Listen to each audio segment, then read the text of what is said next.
Escaped from Alcatraz a June night in 1962. 3 inmates of the federal prison on Alcatraz Island escaped from their cells and presumably into San Francisco Bay, never to be seen again. Originally built as a naval defense fortification in the 1850s, the facility on Alcatraz Island in San Francisco Bay housed military prisoners from 1861 to 1933, after which the U.S. Army transferred control to the Department of Justice. The new federal penitentiary on Alcatraz Island opened in 1934 and was considered the toughest prison America could produce. A maximum security, minimum privilege facility for the most hardened and unrepentant criminals in the U.S. prison system. Alcatraz represented the government's attempt to take a hardline stance against the rampant crime of the 1920s and 30s. During its 29 years in operation, 1930 for 263, the prison housed some of the country's most notorious bad guys, including Al Capone, George Machine Gun Kelly, Alvin Karpis designated the first public enemy #1, and Birdman Robert Stroud. Rank Morris arrived on Alcatraz Island in January 1960 as inmate #AZ-14 for 1. Convicted of his first crime at the age of 13, Morris had spent much of his life behind bars, serving time for offenses ranging from narcotics possession to armed robbery. With a reported IQ of more than 130, Morris also had a history of trying to break out of prisons.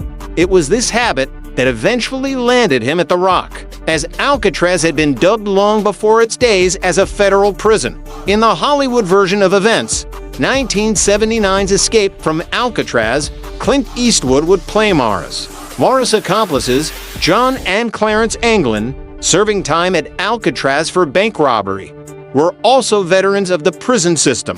Convicted along with a third brother, Alfred, they had been incarcerated at a federal penitentiary in Atlanta when they first met Morris. After their own series of escape attempts, John and Clarence were both sent to Alcatraz by mid-1961.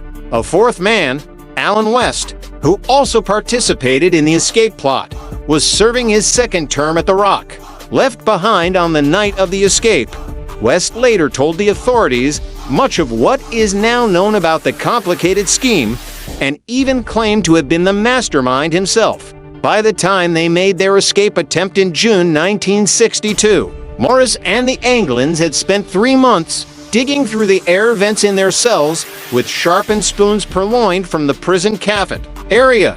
In addition, they fashioned lifelike dummy heads out of paper, soap, and human hair from the prison barbershop, and stitched together a makeshift raft and life preservers from more than 50 raincoats donated by or stolen from their fellow inmates.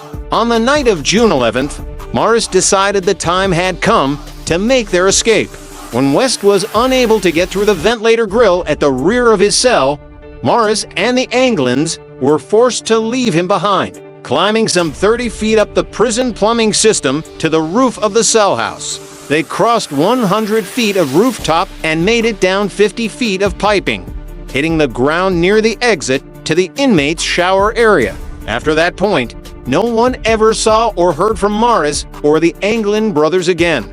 According to West, who finally managed to escape his cell and make it to the rooftop, only to find that his fellow inmates had disappeared. The plan had been to use the makeshift raft to reach Angelina, ND. After some rest, the men would then re-enter the bay on the opposite side of the island and swim through the so-called Raccoon Straits on their way to Marin County, where they would steal a car and burglarize a clothing store before going their separate ways. But no such crimes were reported anywhere in Marin County within 12 days of the escape, a fact the authorities would point to as support for their conclusion that the attempt had failed. In another significant lead, a Norwegian freighter reported seeing a body floating 20 miles northwest of Golden Gate Bridge on July 17th, wearing what appeared to be denim trousers similar to those issued by the prison.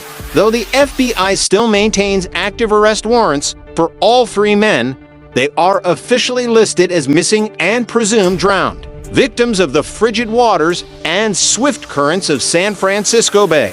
But the inmates' bodies were never found, and some people continue to believe that Morris and the Angolans may have survived. On March 21, 1963, less than a year after the escape attempt, the federal prison on Alcatraz Island closed. It had been the most expensive of all U.S. state or federal prisons to operate, primarily due to the cost of transporting fresh water to the island and evacuating waste.